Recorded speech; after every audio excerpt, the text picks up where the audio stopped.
Okay, let's go ahead and get started. Since this topic is fairly important, we're going to adjust some things today, and we're going to kind of get started right away.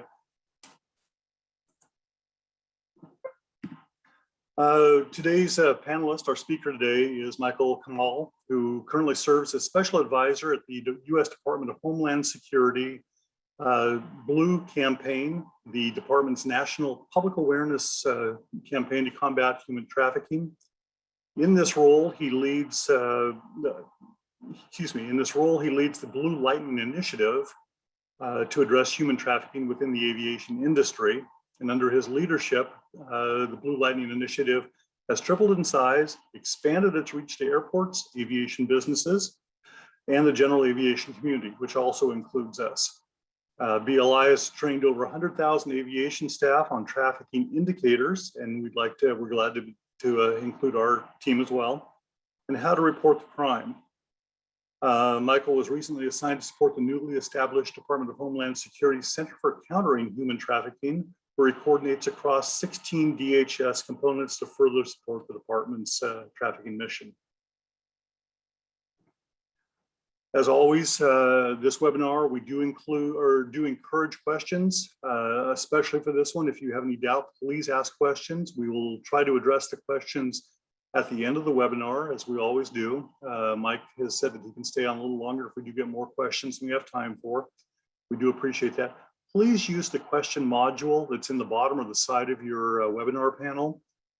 We do try to pay attention to the quotes as well, or the comments as well, but we absolutely will try to do our best to get everything out of the question module.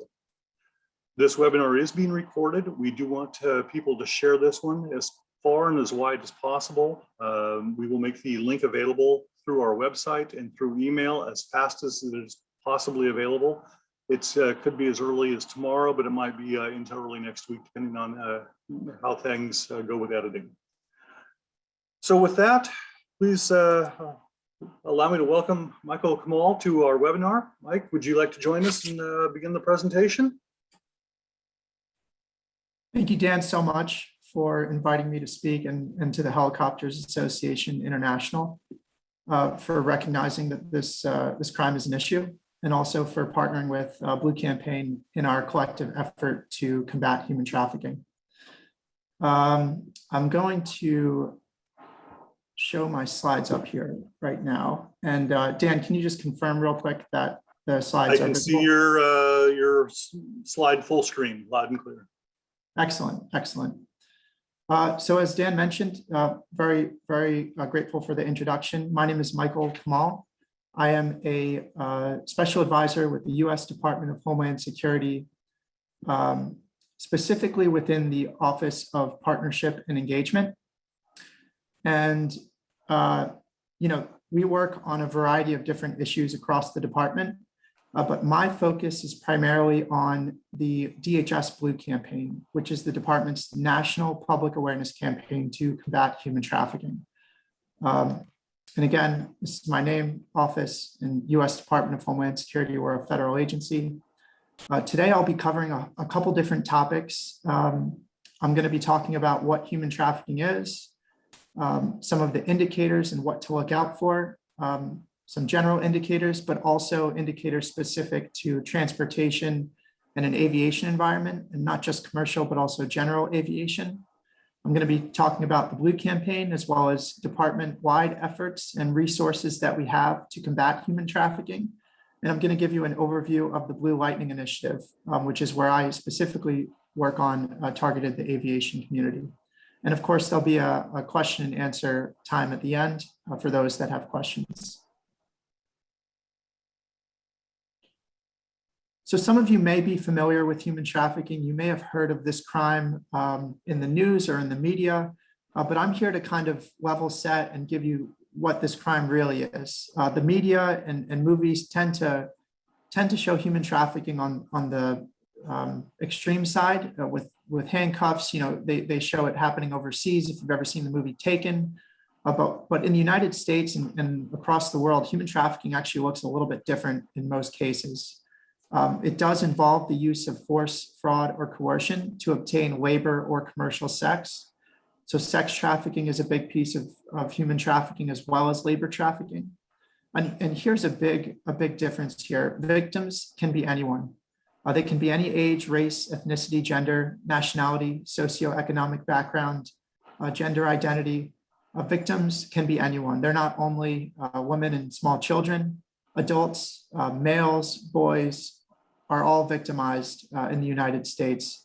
And so it's just important to get anything you thought you knew of human trafficking, just throw that out the window and take this information at its face.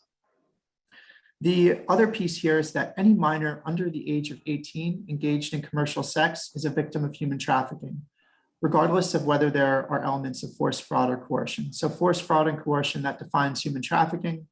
But when we're talking about sex trafficking, minors under the age of 18 cannot consent to sex. So if they're having sex, let's say they say that it's consensual, that actually doesn't matter. They're a victim of human trafficking because legally they cannot consent to sex. So this is another big piece of what we do at the Blue Campaign, and it's dispelling some myths and misconceptions. Sorry about that. One of the first here is the difference between smuggling and trafficking. And we often hear these terms used interchangeably, but they're actually very different terms and they mean different things. Human smuggling is a crime against the border. It does require movement and it is transportation based. The big difference here is that smuggling is voluntary. So let's say someone pays a coyote to bring them across the US border. Once they're here, they're somewhat free to go about their business, albeit in an undocumented status. Trafficking, on the other hand, is exploitation based. It's crime against a person, and it actually does not require border crossing or any movement at all. Someone can be a trafficking victim within their own home, within their own community, by people they know, sometimes members of their family. And we hear a lot of interchanging with these two terms, but they're actually very different.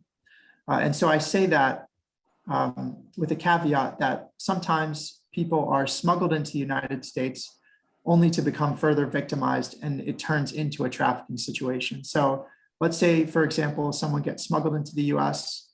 Once they're here, their passport, their visa documents, all of their money is taken away and they're put to work, whether it's forced labor or sex trafficking, and they're forced to pay off a debt that never ends. That's human trafficking. That person is a victim and they need to get some resources. So important to know the difference between the two. The Blue Campaign, we actually have an indicator card that I'll talk a little bit about later that showcases the differences that you see up here, and you can fit it in your wallet. So I do want to talk about some myths and facts. Common ones we see with the general public and folks is, the first is that it doesn't happen in the United States. And I kind of talked about this a little bit earlier, but I just want to reiterate, this crime happens in every country. It also happens in the United States. It's not just an overseas thing. It happens in every city. It happens in every state, all 50 states, US territories. It happens in cities, suburbs, rural communities, and also on tribal reservations. And so, that's a big thing. People think it only happens in popular cities, but we've worked with survivors and we have data to show that it's happening other places too, especially rural communities. Another one here is that victims are only foreign-born individuals and those who are poor. Blue Campaign, we've met with, getting some feedback there. I think it's good to go now. We've met with survivors who were middle class, wealthy, and ended up being exploited. It's not only a crime that affects foreign-born and poor people. The third one up here is especially important, and this is probably one of the most common ones I get, especially when I speak with aviation executives, and it's that victims will attempt to seek help in public. And it's a common sense one. I think I probably thought this too before I started working on these issues. People think, human trafficking, why can't the victim just run to the nearest law enforcement officer the second they get the chance? The answer is a little complex, but I think once you hear this, you'll understand a little bit differently. And so there are a lot of push and pull factors that come into play that are reasons for why victims won't seek help in public or help at all. Oftentimes there are threats against them, threats of harm from the trafficker, not only threats of harm to the victim themselves, but also threats of harm to their loved ones and people they love. We've worked with survivors who, the trafficker says to them, sends them a picture of their children's bus stop and says, hey, if you don't have sex with these men, I know where your children go to school, I'll hurt them. If you go to law enforcement, I'll do the same. If it's a foreign victim, sometimes they'll threaten with deportation. There's a lot of different, traffickers are smart. They're getting smarter and they're using different ways to coerce and threaten victims. And then there's another piece of it here. It's not just physical threats or verbal threats, it's also psychological. Traffickers target those who are most vulnerable. They target runaway youths, they target LGBT community, they target women and children, and sometimes the trafficking begins in a genuine relationship, a boyfriend-girlfriend situation, someone who's seeking love and the trafficker is providing false promises of love. And then it ends up turning into sex trafficking. So these are types of things that can and do happen in the United States. And then the last myth here is that human trafficking is only sex trafficking. Again, this is not true. Labor trafficking actually makes up 80% of the trafficking that occurs worldwide per the Department of Labor. And it's not just labor trafficking, or a part of labor trafficking is domestic servitude, which is kind of like nannies living in-house, kind of like your au pair type deal. Sometimes the family forces them to sleep on the ground, work endless hours, and doesn't pay them what they're due. And that's the situation of human trafficking. And labor trafficking can occur in a whole bunch of different sectors. I'm talking agriculture, construction, strip malls. There's the National Human Trafficking Hotline, which I'm going to talk about later. They have a website that talks about the typologies of human trafficking. I'd be happy to share that link afterwards.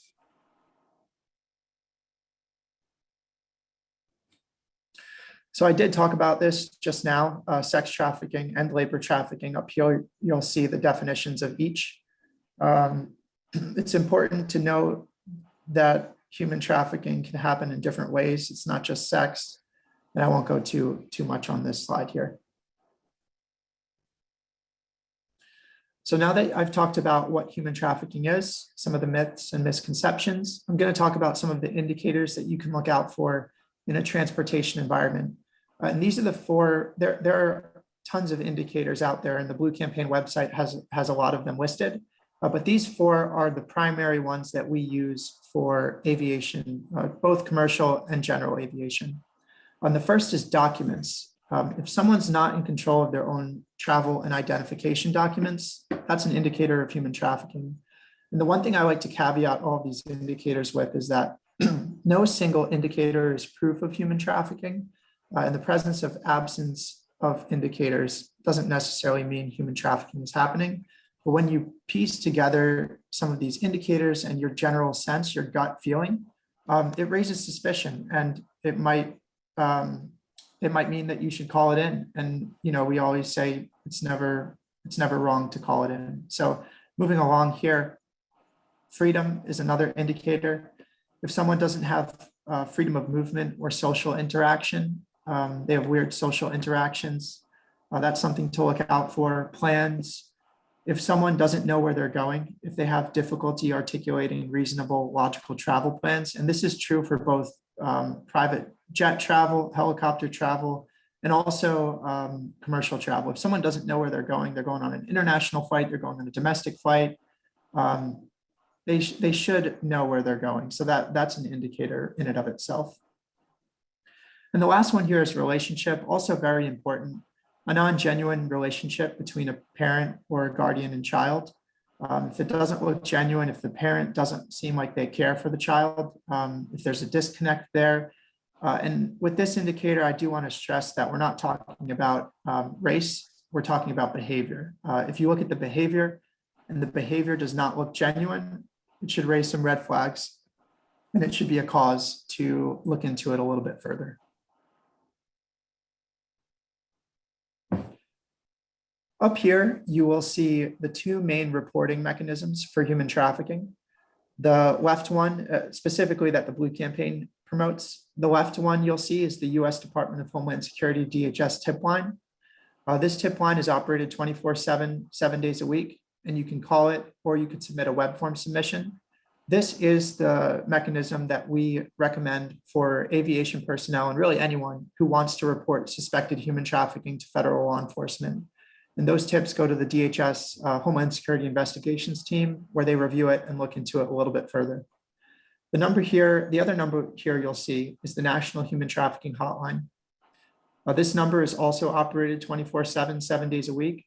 But with this number, it's a little bit more geared towards victims and getting them the help that they need.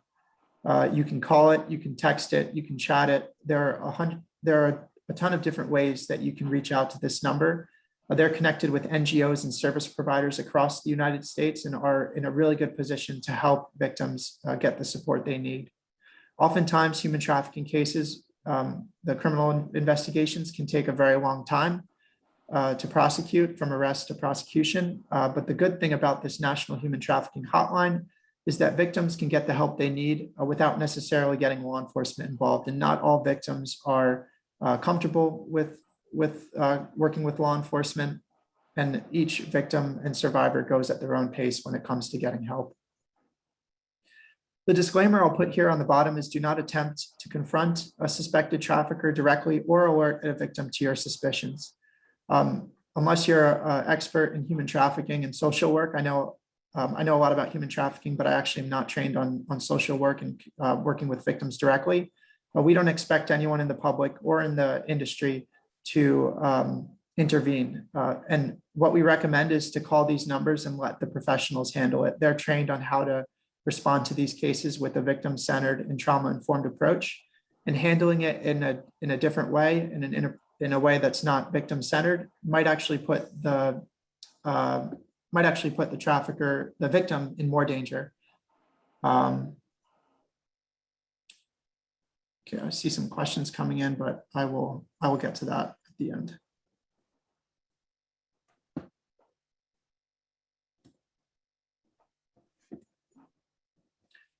So human trafficking has come a very long way. 20 years ago, I don't even think people really understood human trafficking, and a lot of times it was conflated with prostitution. Prostitution is essentially voluntary, whereas human trafficking is involuntary.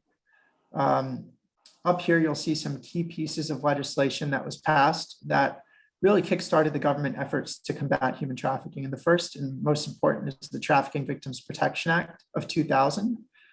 This act established human trafficking as a federal crime involving the use of force, fraud, or coercion.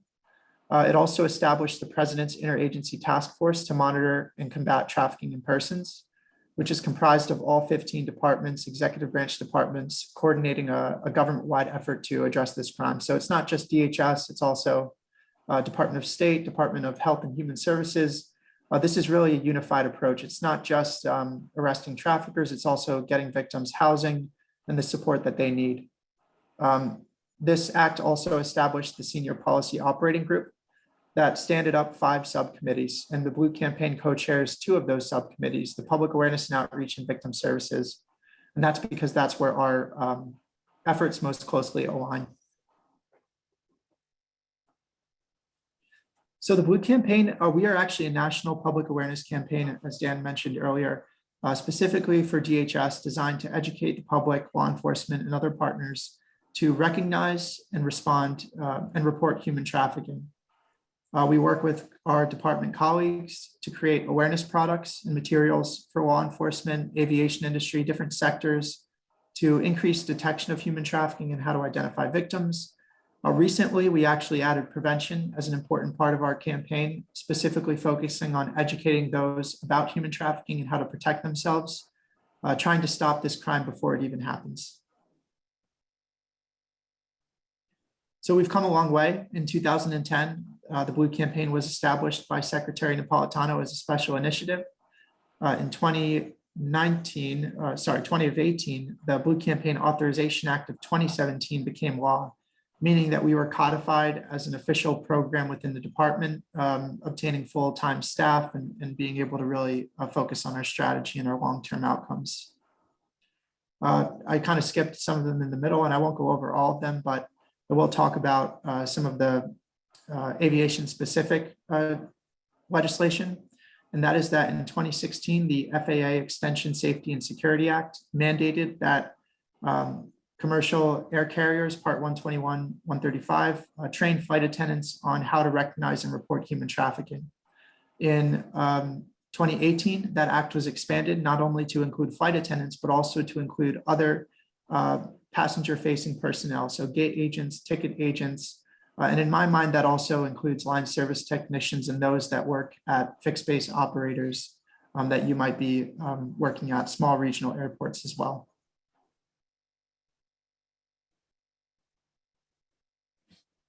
So as you can see here, DHS has a very robust anti-trafficking mission. Last January, we established the Center for Countering Human Trafficking. This is a unified approach within the entire department to focus on combating human trafficking in all its forms. And as you can see here, we have a ton of different components that fall under the DHS umbrella, but each of them has a very unique mission and role to play. We have Homeland Security Investigations, which is one of the best law enforcement agencies when it comes to human trafficking. They are DHS's federal law enforcement agency and will respond if tips are called in. We have Customs and Border Protection, of course, and FAA. They look out for human trafficking as well. And then we have Citizenship and Immigration Services, which provides immigration relief for victims of human trafficking. And I'm not going to go over all of them, but we definitely do work in a unified approach, coordinating across the entire department to further the anti-trafficking mission.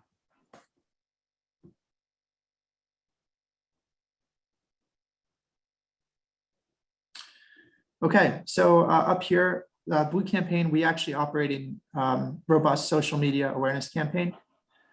We print out awareness materials. We ship them out for free to stakeholders nationwide. In fiscal year 19 alone, we shipped out over 1 million pieces of awareness material. And if you're interested, you can go on dhs.gov/Blue Campaign, and you can request materials and we'll ship them out to you. It usually takes a couple of weeks, maybe a month until you get them. We also have some of our materials available in over 28 different languages. And you know, this is part of a larger effort of the Blue Campaign to make our products accessible to people with limited English proficiency. So I'm not just talking about people who don't speak English, but also those, we also make sure we put our materials in plain language so it's easily understood by the general public. And the Blue Lightning Initiative, which I'll get to a little bit later, we trained over 100,000 aviation personnel, and that number is increasing.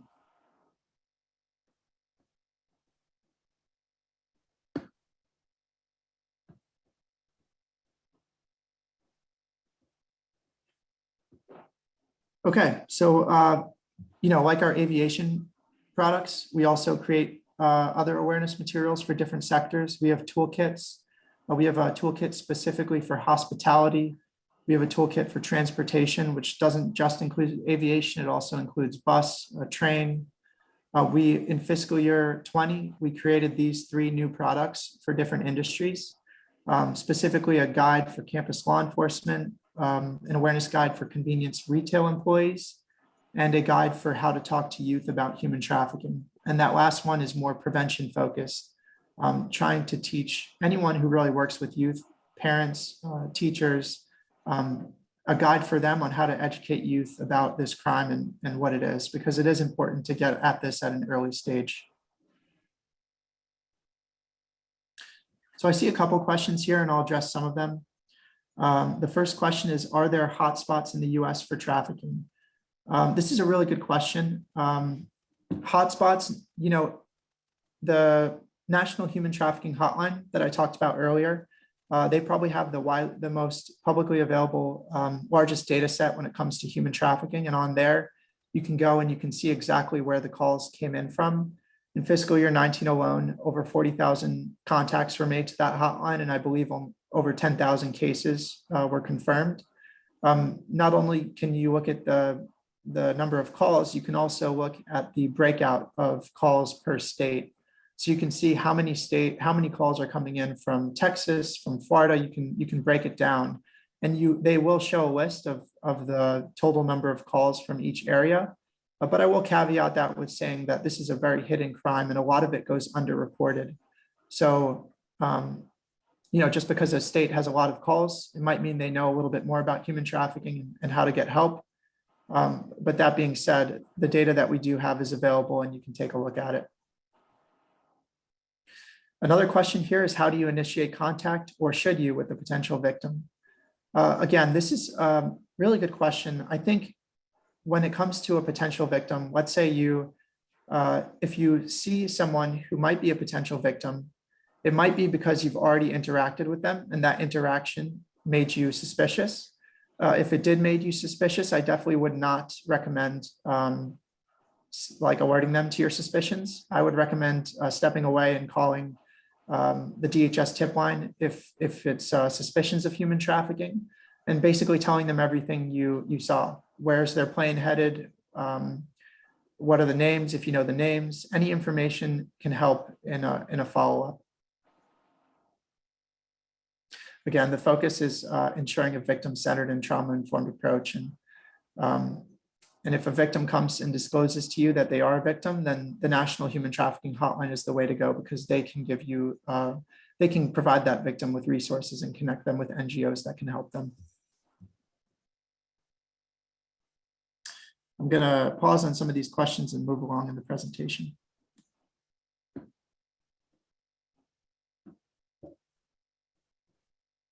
So Blue Campaign, we produce, like I keep on saying this, but we produce materials for different audiences. And up here, you'll see a couple of our different posters.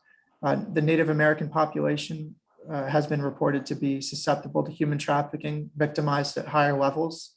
We went to them with a new poster series that we created, and they came back to us. They said, hey, these are great, but they don't look like our community. They don't represent us. So we actually went and we developed a 4-part poster series. This is just one of those posters up here. Human Trafficking is Not the Native Way, depicting what Native American people look like, and posters that would be more applicable to the tribes that they live on. We also work with several other NGOs and Native American NGOs to get messaging out and to promote our anti-trafficking resources. We really want to focus on those who are most vulnerable and where we can make the biggest impact with this crime. So now I'm going to talk about the Blue Lightning Initiative. This is the program I work for.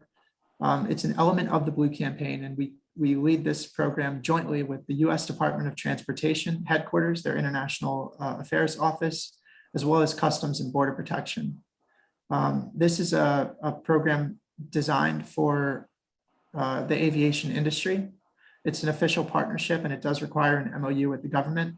But we do provide a 17-minute interactive virtual training module, supplemental awareness materials like lanyard cards, and also the potential for co-branding. And these are, the Helicopters Association International actually is a BLI partner. And I'm going to talk a little bit later about the types of partners that we have. But we've got over 70, and it's an important program. It provides a lot of training for a lot of aviation staff, really anyone who could come across a potential victim.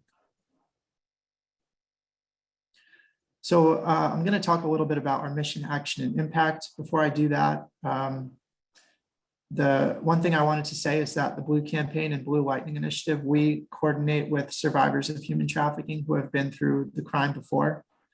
And we'll coordinate with survivors specific to whichever product we're working on. We've spoken with survivors who have been transported in commercial airports over 30 different states, different cities, all via commercial air, and not just commercial air, but we've also worked with survivors who have been transported in small regional airports on FBOs. So a lot of people, they think, oh, it doesn't happen here, but it is happening. And if you work in that area, there's definitely opportunities for you to kind of be on the lookout and report something if you do see it. So our training is very simple. We train on how to identify potential human traffickers and/or victims and report their suspicions to federal law enforcement. It's very simple. We train flight attendants, pilots, customer service representatives, airport and fixed base operator staff, line service technicians. We also recently partnered with our first university, the Ohio State University. training aviation students to be educated on human trafficking before they get into the aviation industry. We include indicators, how to report to federal law enforcement. We also have a survivor-informed scenario on what human trafficking can look like in an aviation environment. We just recently filmed 2 new scenarios that will be included in our updated BOI training. That one includes a scenario at a large commercial airport and also at an FBO. So it's a little bit more tailored towards general aviation. And reports do go through the DHS tip line. We've got over 70 aviation partners and trained over 100,000 personnel. This BOI program was initially designed for airlines to help them. It was actually created in 2012, but it is a way for airlines and operators to satisfy the FAA requirement, the training requirement they have. So it was originally designed for airlines, but in October of 2018, we expanded that to airports. Houston Airport System was the first airport to join BOI, and since then we've had 29 others. So we've got 30 airports currently, and that number continues to increase. We also partner with airport retailers. Like we want to partner with all the companies that operate, that are tenants in airports. And we've got association partners, of course, Helicopters Association is one of them. We've got aviation businesses, training institutes, and also universities, as I had mentioned before. If you know of any company that wants to partner with BOI, feel free to let us know. Our emails will be at the end of the slide.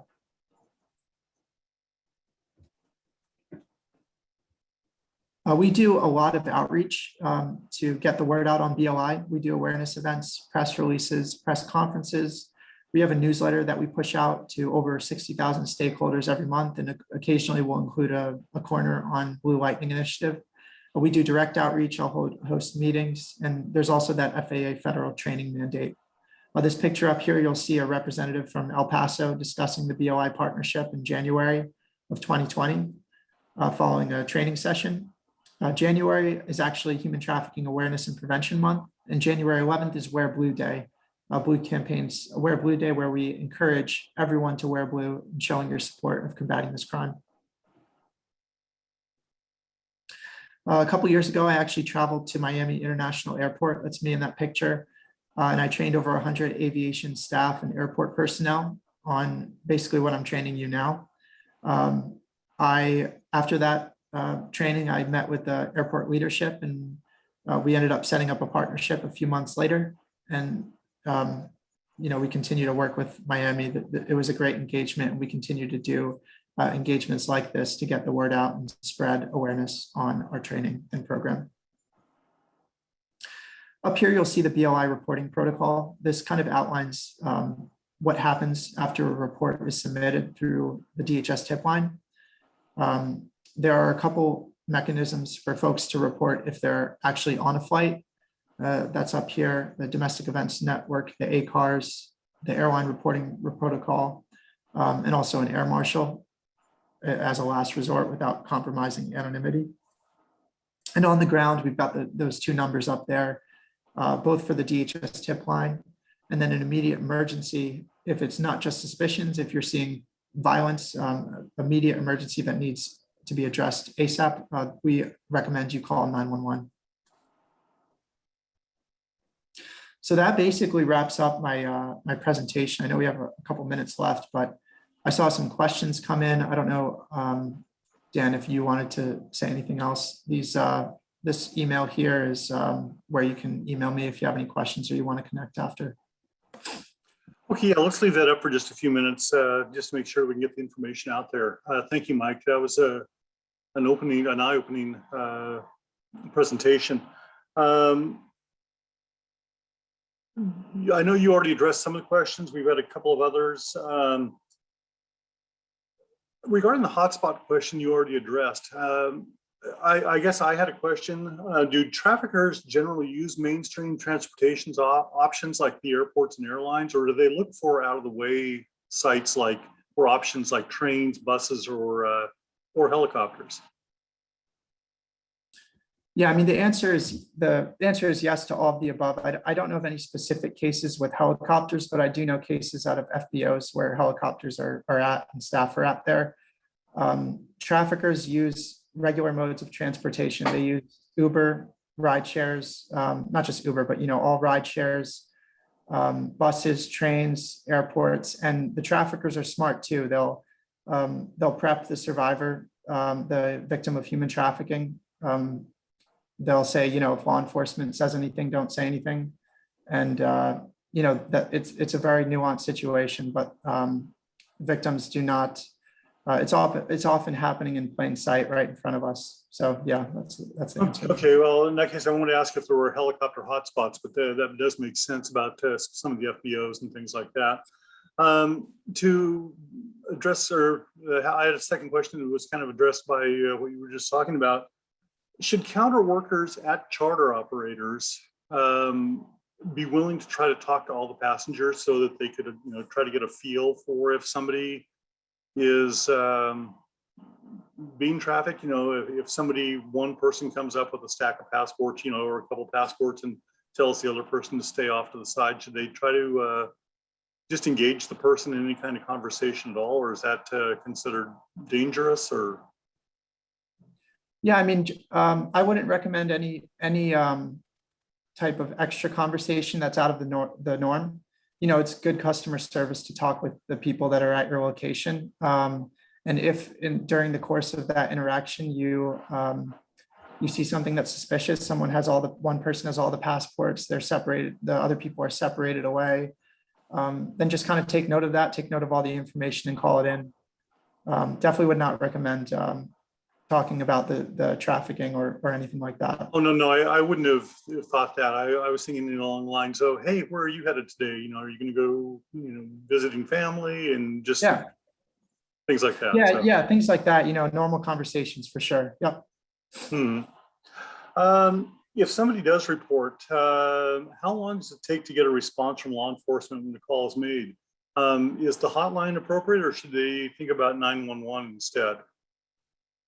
So it really depends on each situation. If it's an immediate emergency, it's physical violence that you're seeing, or something that requires a response on site with a uniformed law enforcement, then 911 is always the way to go. But with human trafficking, a lot of the stuff is indicators, it's suspicions. So we recommend calling DHS and they investigate. A law enforcement response, a federal law enforcement response might not always be visibly apparent to the person that calls it in. It might be surveillance or follow-up after the fact, maybe at a time when the trafficker is not with the victim, because oftentimes victims have a fear of law enforcement and don't want to, they won't provide the truth in front of someone anyway, and then they might get in more trouble after the fact. So it's incredibly important to, like I said, the victim-centered and trauma-informed response. Homeland Security investigations, they've got groups in every single state. They can respond to human trafficking wherever it's occurring within the United States or has a nexus to the United States.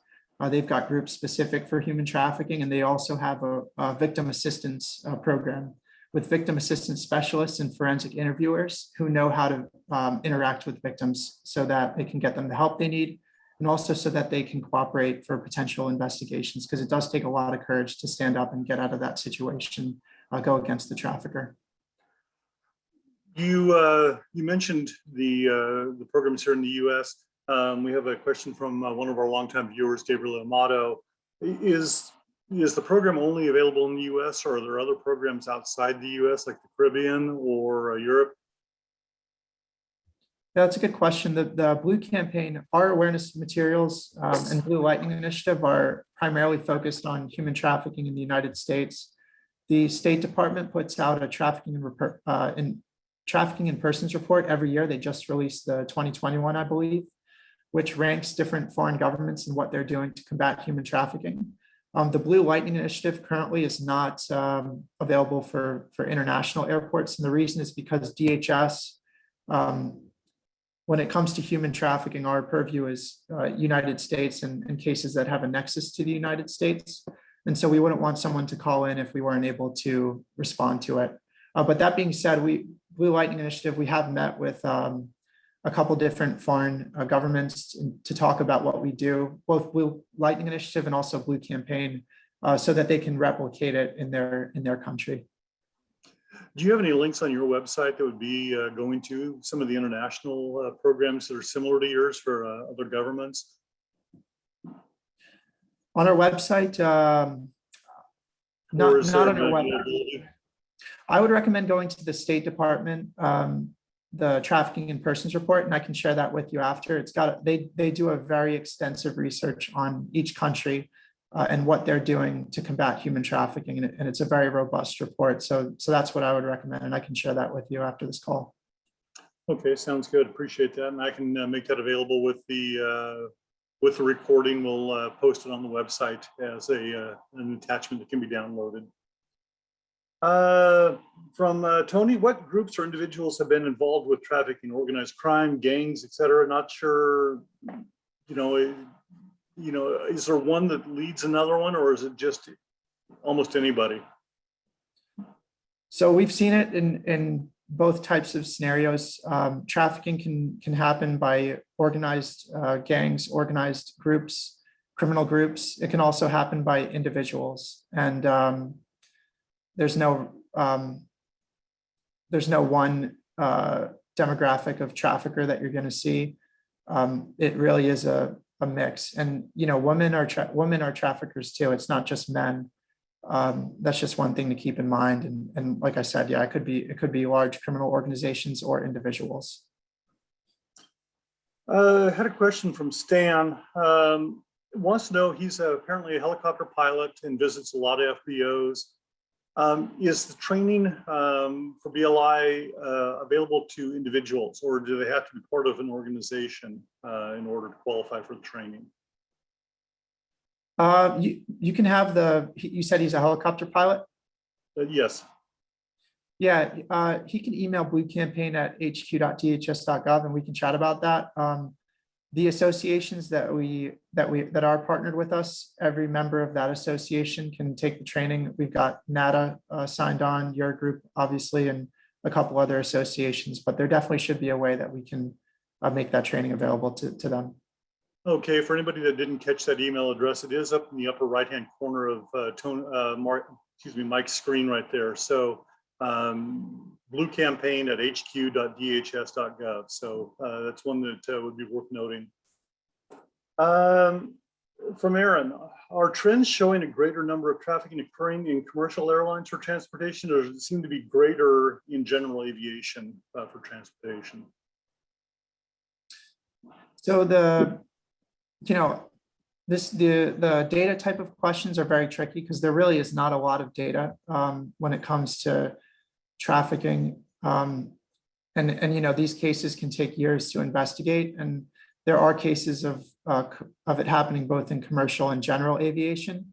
And I can point you to some reports that have some data on that. The Polaris Intersections of Human Trafficking report, they looked at some calls and had a whole bunch of reports come in from, I think it was over 260 airports. And then the Urban Institute also has a study that they surveyed a small group of survivors, and 34% of them said that they had aviation involved in their cases. So there's not too much data to say it's happening more in one way than the other. A lot of this is happening undetected. That's true across the US, but those two links I can also share with you to include after this.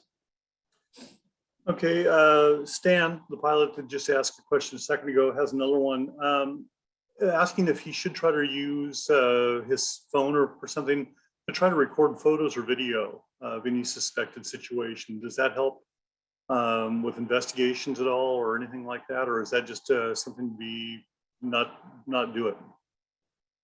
I would be cautious with taking photos and videos just because it can alert the trafficker and victim to what you're doing, and it might put the victim in more danger. I would focus more on just getting as much details as you can about the interactions you saw, the names of the people if you can, where they're headed to, where they were coming from, what they were wearing, really anything that can help.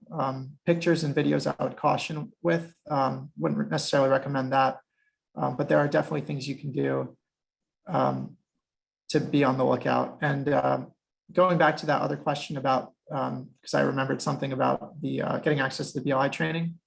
If they're not a BLI partner and the organization is not involved with us, the Blue Campaign, our website has a lot of content that's very applicable.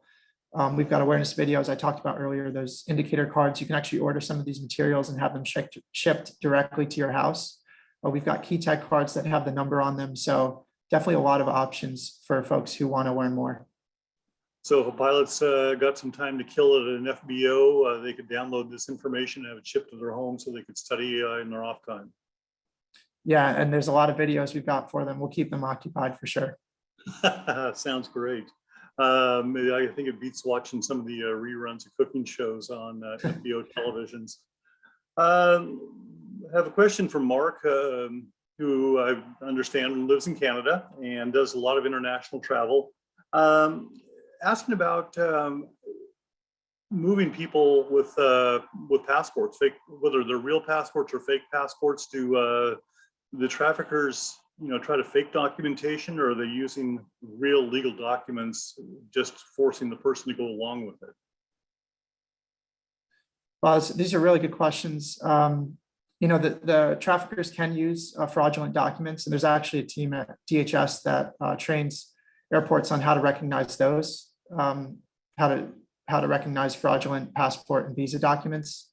That is applicable for some human trafficking scenarios. Other human trafficking scenarios, they use regular passports, the real passports of the victim and the trafficker. And, maybe the trafficker's holding all the passports for the victims. And I'll say this, in some cases, the traffickers will travel with the victims. In other cases, the victims will travel by themselves.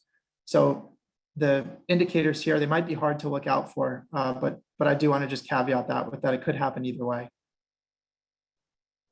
Okay, see a question that came in just a second ago. How useful is the financial information of any transaction?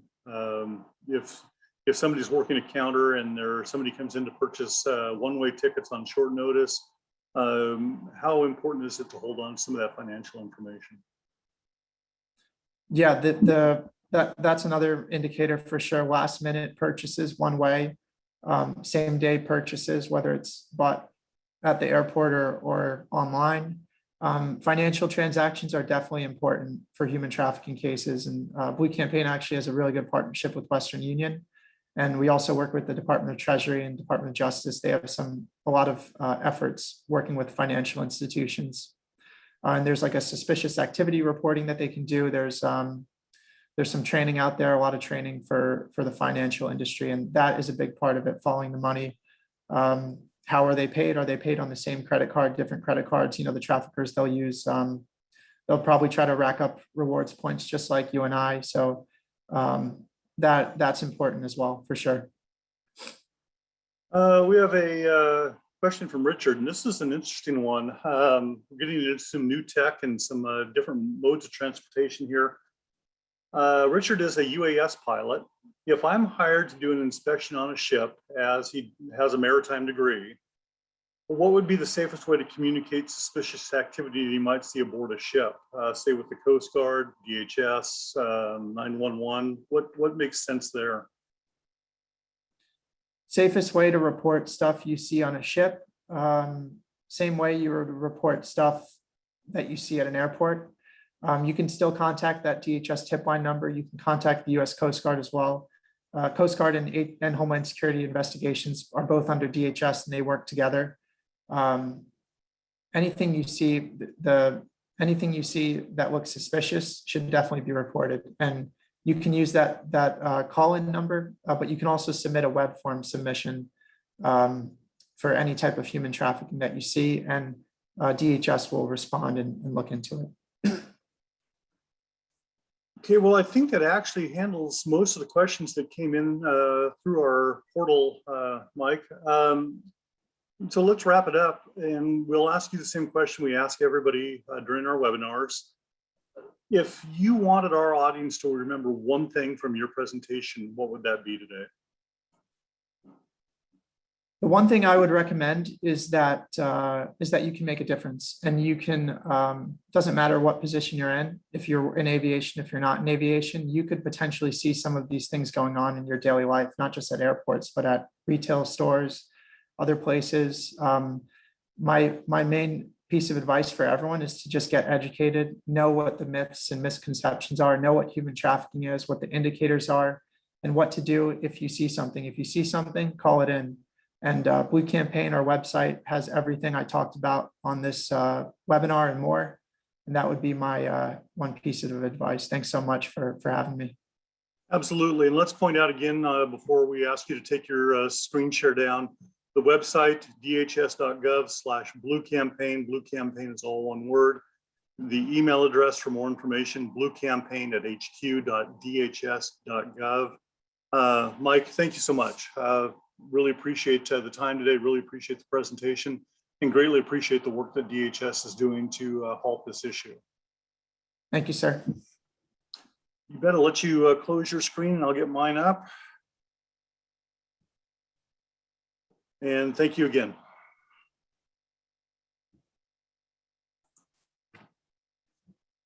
Okay, let's get into our next webinar for next week. As vital as this one is, next week's we have a team of really heavy hitters that's going to come in and talk to us on advanced air mobility. This might be one of the highest powered teams that we've had of panelists. Please note that it starts next week at 5 p.m. Some of the people had scheduling conflicts for the earlier time, so it will start an hour later than normal next week. Next week, we have Jenny Rosenberg, who is the moderator, and she is a recognized leader in transportation policy and has served as the Acting Assistant Secretary of Transportation and International Affairs for the Department of Transportation here in the US, and has served as an Assistant Administrator of the FAA. We also have a former FAA Administrator, Michael Huerta, who will join us. We have the President and CEO of WISC, Gary Geisen. We have the CEO of NBAA, Ed Bolin, and of course, Jim Viola, President and CEO of HAI, will join us. So please join us for that one next week. It will probably go 90 minutes as well. It's a little bit longer. Look forward to having you join us then. The following week, we have the third part of our trilogy for advanced air mobility. And that one is going to be equally high powered. It's going to deal with the international affairs, and we'll notify you who the panelists are for that next week. So we hope you can join us for both of those. The policy and regulations that are going on here in the US are either being mirrored or replicated across the globe. And so if you have questions to the US, next week is a great one. Or if you have questions for other countries, the following week will be a great one for that as well.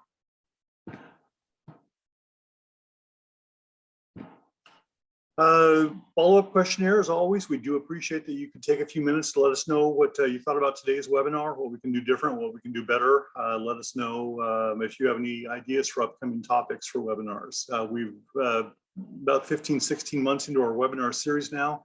We think we're bringing you reasonable topics, good topics, interesting topics. If you have other ideas, please let us know. If you have questions that are not related to the webinars, but you'd like to let HAI know how we're doing, please do that as well. We encourage you to send an email to president@rotor.org. Jim Viola does see all of these emails, and he does submit them to the staff for tasking. We do invite you to stay on top of VTOL news, news and issues from around the world. There's a couple different ways we can do that. Our new rotormedia.com website is fantastic. There is all sorts of great information from the latest issue of Rotor magazine, complete with additional photos or full color photos in a couple of different formats. You can get it as PDF or a digital file. You can also read the stories directly from the website. And of course, Rotor Daily is also housed there. And so if you just want the day's news, you can go in there and search it by subject, or you can just read everything posted for that particular day. We can also have Rotor Media come to you. If you want to subscribe to Rotor Magazine, it's free to US domestic addresses and just a small fee for international addresses. Or if you want to sign up for Rotor Daily, you can do both of those on the website at rotor.org/subscribe. We do appreciate that you took the time to join us today for this really important webinar. We are grateful to Michael Camal for joining us, giving us the presentation, helping us become more aware that This is something that's in our industry and that we need to be watching for, and we need to be reporting it. Thank you for attending. Do appreciate it. Until next week, fly safe, be safe, and we'll see you next week.